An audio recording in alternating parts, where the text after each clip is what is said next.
Hello students, I am Sutikshan Kumar Pandey.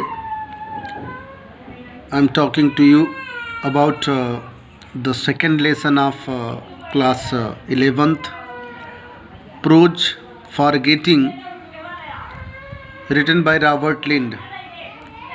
Robert Lynd के विषय में थोड़ा सा देख लेते हैं. Robert Lynd was born in Belfast in 1879.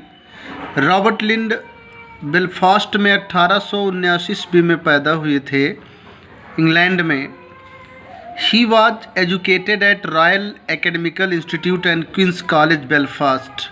वह बेलफास्ट के ही, इंग्लैंड के बेलफास्ट स्थान पर रॉयल एकेडमिकल इंस्टीट्यूट में और उसके बाद क्वींस कॉलेज में उन्होंने अपनी शिक्षा को प्राप्त किया था. He was a great modern essayist of 20th century. वह 20वीं शताब्दी के एक महान आधुनिक निबंधकार थे. He started his career as a journalist. Journalist means पत्रकार. He started his career as a journalist. उन्होंने अपने कैरियर की, अपने जीवन की शुरुआत किया था जर्नलिस्ट के रूप में, पत्रकार के रूप में. He had been an editor of the News Chronicle. वह न्यूज़ क्रॉनिकल के एडिटर भी रहे, अर्थात वह न्यूज़ क्रॉनिकल नामक समाचार जो पत्र था उसके एडिटर भी थे, अर्थात संपादक भी थे, रहे. He also contributed his essays to the New Statesman. उन्होंने अपने his essays, अपने essay से कंट्रीब्यूट किया था द न्यू स्टेट्समैन नामक मैगजीन में, under the pen name of Y. यानी उनकी जो पत्रिका, एक पत्रिका थी जिसका नाम द न्यू स्टेट्समैन था, उसमें वे लेख लिखते थे, अपने निबंध लिखते थे, और निबंध लिख करके वो उन्होंने कंट्रीब्यूट किया था, योगदान दिया था द न्यू स्टेट्समैन नामक पत्रिका में, मैगजीन में, under the pen name Y नाम से, अर्थात उनकी लेखनी का नाम वाई, अर्थात जब वो कोई निबंध लिखते थे उनका नाम वाई लिखते थे. He is a good example of personal essayist. वह पर्सनल एसेइस्ट के सबसे बहुत अच्छे उदाहरण हैं, एक अच्छे उदाहरण हैं. He was very popular for humour and fun in his essay. वह अपने निबंधों में ह्यूमर एंड फन, हंसी मजाक के लिए अत्यधिक लोकप्रिय हैं, बहुत लोकप्रिय हैं, पॉपुलर हैं. Once you have begun to read his essay, एक बार जब आपने प्रारंभ कर दिया है उनके एस्से को पढ़ना, you can not leave it aside before finishing it. तो तुम उसे, इट माने उसे, तो तुम उसे बिना फिनिश किए, बिना समाप्त किए, असाइड बगल में, कैन नॉट लीव नहीं छोड़ सकते हो, नहीं रख सकते हो. एज एन एसेइस्ट, एक निबंधकार के रूप में, he has his own style. उनकी अपनी एक विशेष शैली है, which is always critical and delightful, जो ये हमेशा क्रिटिकल और आनंददायक रही है, होती है. He died in 1947 in London. London में 1949 ईस्वी में उनकी मृत्यु हुई थी. His collections are, उनके जो कलेक्शंस हैं, रचनाओं के, कृतियों के जो कलेक्शंस हैं वो किसने हैं? 4 कलेक्शंस हैं. क्या? The pleasure of ignorance, selected essays, इसमें बहुत सारे एसे को सेलेक्ट किया गया है. It is a fine world, एक कलेक्शन ये है. चौथा कलेक्शन है the little angel. About the lesson, इस लेसन के विषय में थोड़ा हम आगे देखेंगे.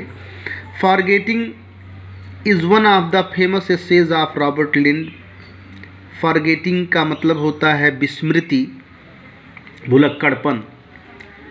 Forgetting is one of the famous essays of Robert Lynd. Robert Lynd के फेमस एसे में से एक है, प्रसिद्ध निबंधों में से एक है forgetting. It is full of humour and fun. यह हंसी मजाक से भरा हुआ है, यह हास्य और उपहास से भरा हुआ है. It has been selected from I tremble to think a famous collection of essay. एक उन्होंने एक फेमस उनकी एक एस्से की एक कलेक्शन है, संग्रह है, प्रसिद्ध संग्रह है निबंधों की, जिसका नाम है आई ट्रेम्बल टू थिंक, सोच, आई ट्रेम्बल टू थिंक। इसी ट्रेम्बल टू थिंक से ही इट हैज़ बीन सेलेक्टेड, यह जो फॉरगेटिंग है वो सेलेक्ट किया गया है, लिया गया है। The essay discloses the ideas about those person. The essay, यह निबंध, डिस्क्लोजेस, वर्णन करता है, उद्घाटित करता है, परिलक्षित करता है, द आइडियाज़, उन विचारों को, अबाउट दोज पर्सन्स, उन व्यक्तियों के उन विचारों को व्यक्त करता है, डिस्क्लोज करता है, who are in the habit of forgetting their things in trains and other places, जो रेलगाड़ियों में एंड अदर प्लेसेस और अन्य स्थानों पर, जो रेलगाड़ियों में और अन्य स्थानों पर अपने सामानों को भूलने के आदती हैं, इन हैबिट ऑफ फॉरगेटिंग, भुलक्कड़पन के आदी हैं, अर्थात जो ट्रेन में या अन्य स्थानों पर अपने सामानों को भूल जाते हैं, उन्हीं के संदर्भ में ये लेसन है। ही आल्सो सेज दैट, उन्होंने, वे कहते हैं, यह भी कहते हैं, दैट कि it is always not a curse, यह हमेशा अभिशाप ही नहीं होता, but a boon in disgrace, किंतु दूसरे रूप में यह बून भी होता है, अमृत भी होता है, अर्थात किंतु दूसरे रूप में यह डिस्ग्रेस अवस्था में दूसरे रूप में यह क्या होता है, बून होता है। बून माने होता है वरदान और कर्स माने अभिशाप। कहते हैं ही आल्सो सेज दैट, वह कहते हैं, वह यह भी कहते हैं कि it is always not a curse, यह हमेशा अभिशाप ही नहीं होता है, यानी भुलक्कड़पन हमेशा अभिशाप ही नहीं होता है, but a boon in disgrace, किंतु एक रूप में यह वरदान भी होता है, अमृत भी होता है। हम सीधे ब्रीड पर आते हैं, पॉइंट पर आते हैं, come to the point. A list of articles, यहीं से शुरुआत करते हैं इस पाठ का। A list of articles lost by railway travellers and now on sale at a great London station has been published, and many people who read it have been astonished at the absent-mindedness of their fellows। चूँकि ये पाठ है थोड़ा सा बड़े बड़े sentences का है, इसमें बहुत सारे क्लॉजेस का प्रयोग किया गया है, थोड़े ऑब्सलीट वर्ड्स का भी, कुछ ऑब्सलीट वर्ड्स का भी, यानी अप्रचलित शब्दों का भी प्रयोग किया गया है, इसलिए। और चूँकि इनकी स्टाइल भी ह्यूमर एंड फन है, ये अपना, इनका रिदम अपना दूसरा है, उसी रिदम से ये लिखते हैं।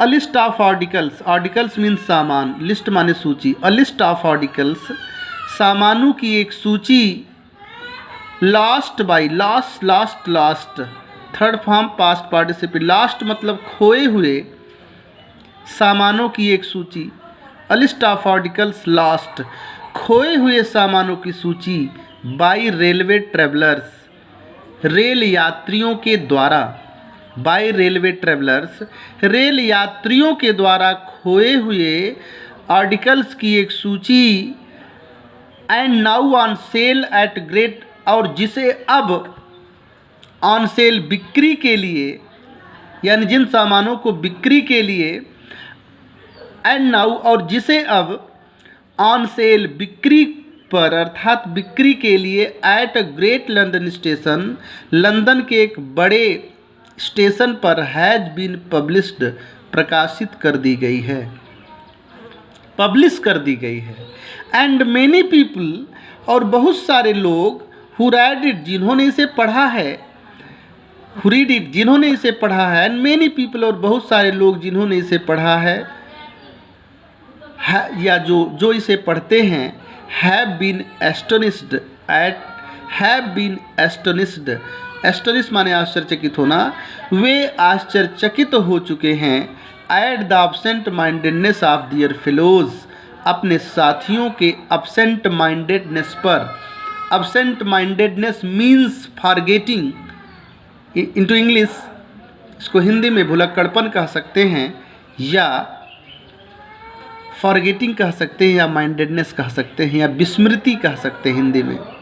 वे अपने साथियों की विस्मृति पर अत्यधिक आश्चर्यचकित हो गए हैं जिन्होंने इसे पढ़ा, अर्थात जो इसे पढ़ते हैं, अर्थात जो इस सूची को पढ़ते हैं, जिसे एक बड़े लंदन के एक बड़े स्टेशन पर प्रकाशित किया गया है सूची। और कौन सी सूची? उन सामानों की सूची जिसे रेल यात्रियों के द्वारा खो दिया गया होता है। रेल यात्री जिसे भूल कर चले गए होते हैं, उन सामानों को इकट्ठा करके उसकी सूची बना करके जिसे बिक्री के लिए लंदन के एक बड़े स्टेशन पर बेचने के लिए प्रकाशित कर दिया गया है। And many people who read it, और बहुत सारे लोग जो इसे पढ़ते हैं, have been astonished at the absent mindedness of their fellows, वे अपने साथियों के भुलक्कड़पन पर अत्यधिक आश्चर्यचकित हो गए हैं। If statistical records were available on the subject, however, I doubt whether it would be found that absent-mindedness is common. यहाँ कह रहे हैं Robert Lynd, if statistical records were available, यदि सांख्यिकीय आंकड़े, लिखित आंकड़े, संख्याएं वर अवेलेबल, उपलब्ध होती, ऑन द सब्जेक्ट, इस विषय पर, यदि इस विषय पर यानी भुलक्कड़पन के संदर्भ में, भुलक्कड़पन के विषय पर खोए हुए सामानों की सूची या भूलने की प्रक्रिया में ये जो आंकड़े हैं खोए हुए सामानों की सूची का, if statistical records were available on the subject, यदि इस विषय पर अर्थात भूले हुए सामानों की सूची का एक स्टेटिस्टिकल रिकॉर्ड्स अर्थात सांख्यिकीय आंकड़े, लिखित आंकड़े और संख्याएं वर अवेलेबल, उपलब्ध होती, वर का प्रयोग किया गया है होती के लिए, कल्पना के लिए, सपोजिशन के सेंस में।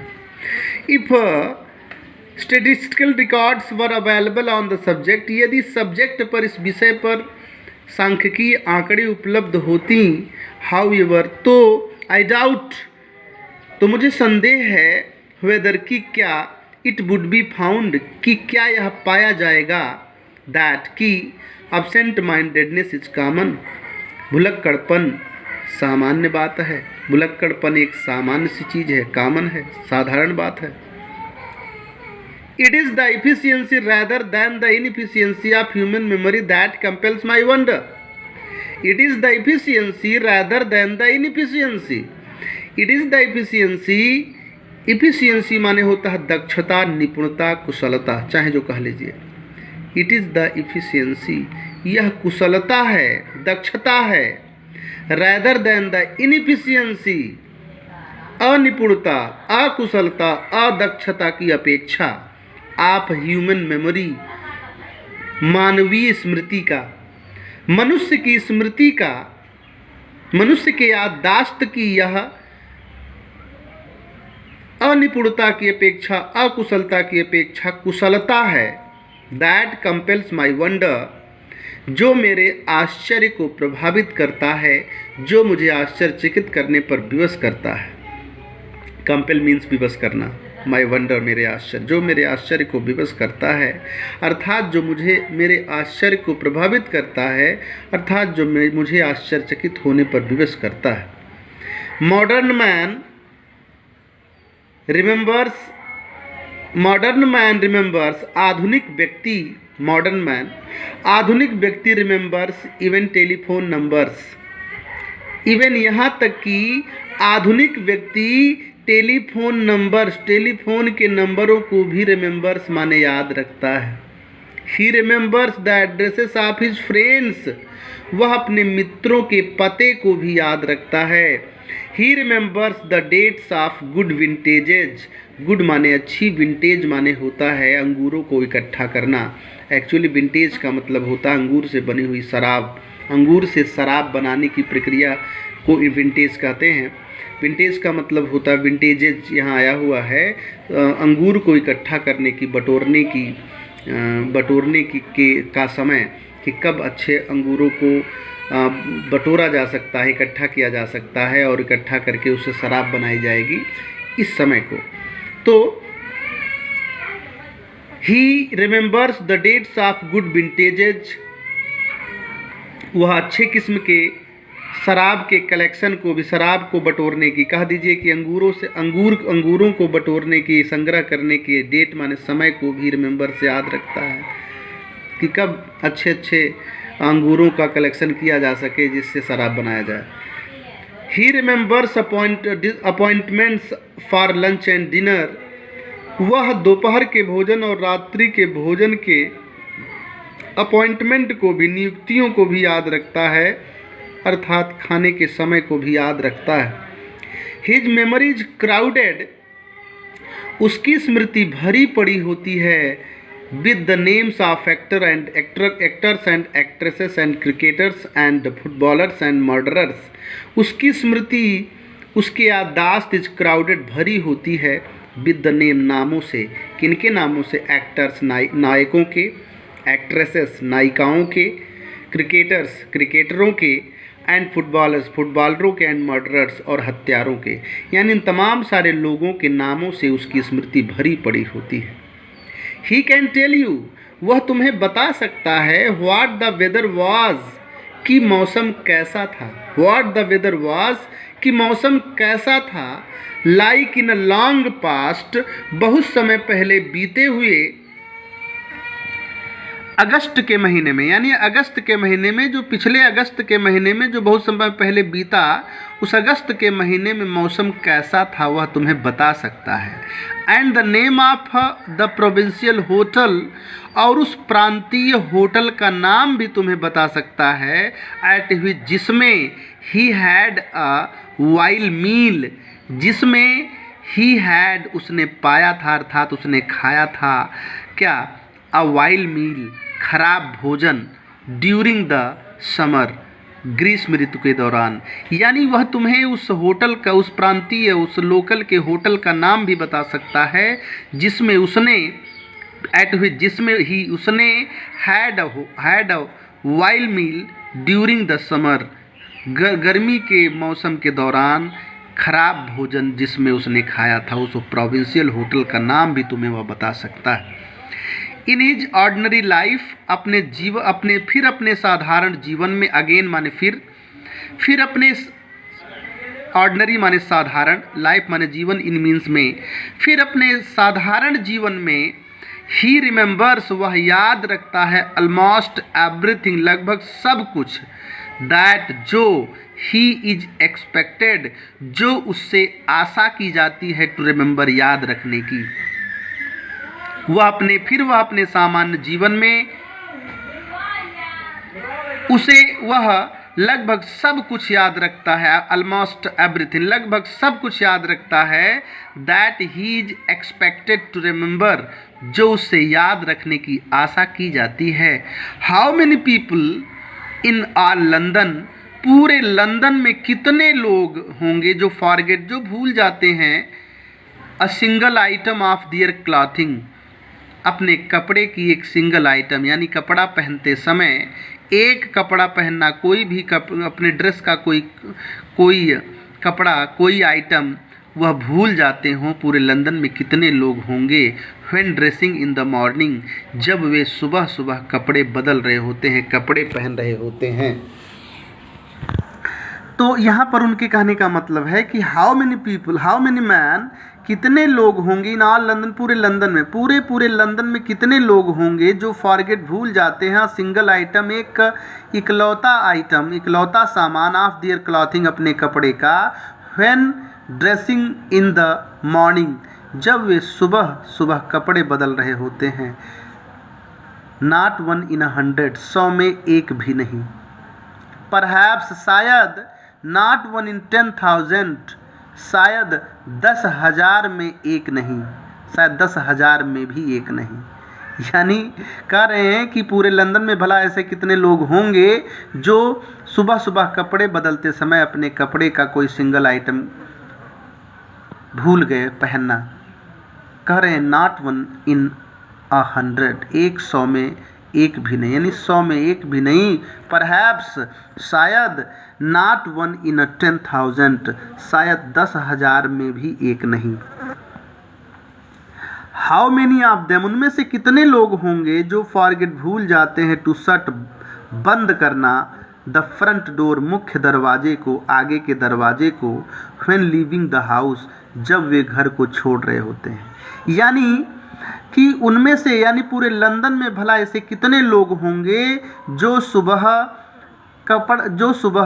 घर छोड़ते समय अपने फ्रंट डोर को यानी मुख्य दरवाज़ा को बंद करना भूल जाते होंगे।